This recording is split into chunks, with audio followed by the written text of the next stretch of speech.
Good morning, সবাই কেমন আছো? আমার চ্যানেলের নতুন একটি ব্লগে সবাইকে অনেক স্বাগত জানাচ্ছি। তো আজকে শুভ চতুর্থী জানাচ্ছি সকলকে। তো এই যে কালকে বিকালবেলা ও আমাদের গাছের থেকে বাতাবি লেবু পেরেছিল, কারণ আমাদের বাড়িতে দুজন গেস্ট এসেছিলেন তাদেরকে দেওয়ার জন্য, মানে আমাদের রিলেটিভসই হয় তারা। আর এই যে আমরা সকালবেলা আজকে দুজনে একটু বেরিয়ে গেছি নিজেদেরকে একটুখানি নতুনভাবে সাজিয়ে তোলার জন্য, আর কিছুই নয়। পুজোটাকে প্রত্যেকেরই নিজেকে নিয়ে অনেক কিছু একটা মানে থাকে ব্যাপার, যে না একটুখানি নিজেকে সুন্দর করে রাখবো, সাজিয়ে গুছিয়ে রাখবো। আর সব থেকে বড় কথা, এটা আমাদের বিয়ের প্রথম বছরের দুর্গাপুজো, তাই এই বছরটা আমাদের কাছে খুবই স্পেশাল। হ্যাঁ, আমরা বিগত 10 বছর ধরে একসাথে পুজো কাটাই, কিন্তু তা হলেও বা এটাকে যেন একটু বেশি স্পেশাল। তো তাই জন্য দুজনেই ওর একটা খুব পরিচিত বন্ধুর পার্লারে আমরা গেছিলাম। ও হেয়ার কাট করিয়েছিল আর বিয়ার ট্রিম করিয়েছিল, আর আমি একটু হেয়ার স্পা করিয়েছিলাম। আমি যেহেতু হেয়ার কাট করতে পারবো না, কারণ বিয়ের 1 বছর না হলে হেয়ার কাট করাতে নেই, তাই আমি শুধু হেয়ার স্পাটাই করিয়েছিলাম, কারণ আমার হেয়ারটা খুব ফ্রিজি হয়ে গেছিলো। অনেক দিন ধরেই ভাবছিলাম করব, আর আমি প্রতি বছরই হেয়ার স্পা একবার করে করাই। একবার হলেই দুবার করি, কোনো বছর একবার হয়, কোনো বছর দুবার হয়। তো এবছর তো এখনও হয়নি, বিয়ের আগে মনে করানো হয়েছিল হয়তো, বা মনেও পড়ছে লাস্ট কবে করিয়েছি, তাই এখনই করে নিলাম। আর ওই আমাকে বেশি ইনসিস্ট করলো যে না তুই হেয়ার স্পাটা কর, তুই আগে তো করতিস, এখন অনেকদিন বন্ধ হয়ে গেছে, কেন করবি না? তো সেই জন্য ভাবলাম যে চলো করিয়ে নিই একটা হেয়ার স্পা। একটুখানি আমাদের নিজেদের ভালো রাখার সাথে চুলটাকেও ভালো রাখাটা খুব দরকার।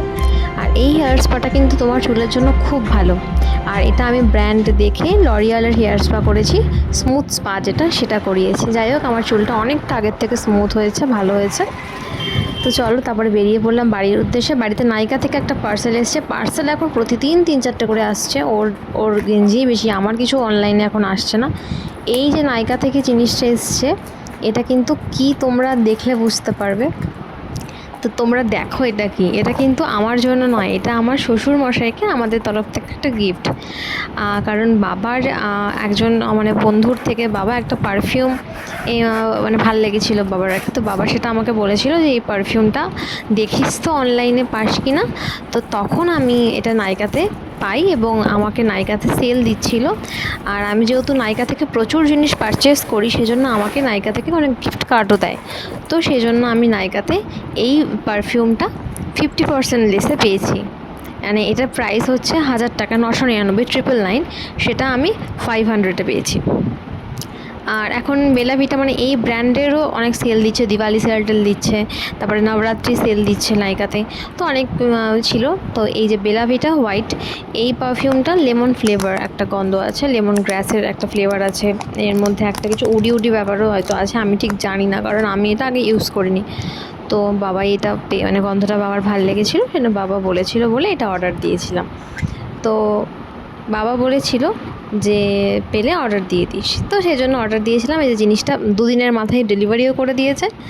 তো বাবা বাড়িতে আসলে, বাবা তো অফিসে গেছেন, বাবা বাড়িতে আসলে বাবাকে এটা আমরা তখন দিয়ে দেবো।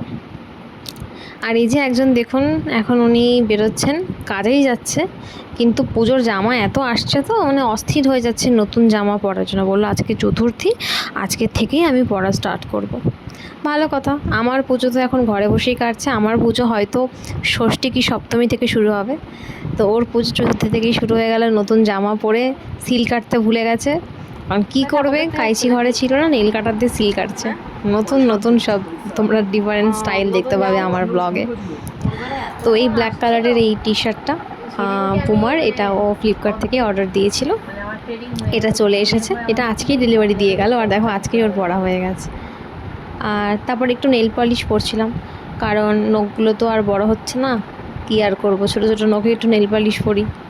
শুয়ে শুয়ে নেল কাটারে নখ কাটে কে? নতুন জামা পরে চতুর্থীর দিন বেরোনো হচ্ছিল, হঠাৎ করে আবার নখ কাটতে বসে বললেন। হাতে সময় আছে, আচ্ছা ঠিক আছে। আমার হাতে অনেক সময়, সেই জন্য আমি একটু নেল পলিশ করলাম। আগে কত বড় বড় আমার নখ হতায়, মানে ওপরে দেখিয়ে দেবো ছবি, আমার কত আগের বছরে কত বড় বড় নখ ছিল। এই নেল এক্সটেনশন করার পর আমার নখ আর বাড়ছে না, আর জানি না কেন। আর এখন জামা কাপড় কাচি বলে তার জন্য হয়তো হতে পারে। এখনও পারতে চাইছে না, যেটুকুনি বেড়েছে সেটুকুনি আমি নেল পালিশ করলাম। তো চলো, একটা ছোট্ট চতুর্থী স্পেশাল ব্লগ তোমাদের সাথে শেয়ার করলাম। আমার পুজো এখনও শুরু হয়নি, কারা কারা ঠাকুর দেখতে শুরু করে দিয়েছো, কাদের কাদের পুজো শুরু হয়ে গেছে, নতুন জামা পরা শুরু হয়ে গেছে, অবশ্যই কমেন্টে জানিও, লাইক করতে সাবস্ক্রাইব করতে ভুলো না। আর চলো দেখতে থাকো।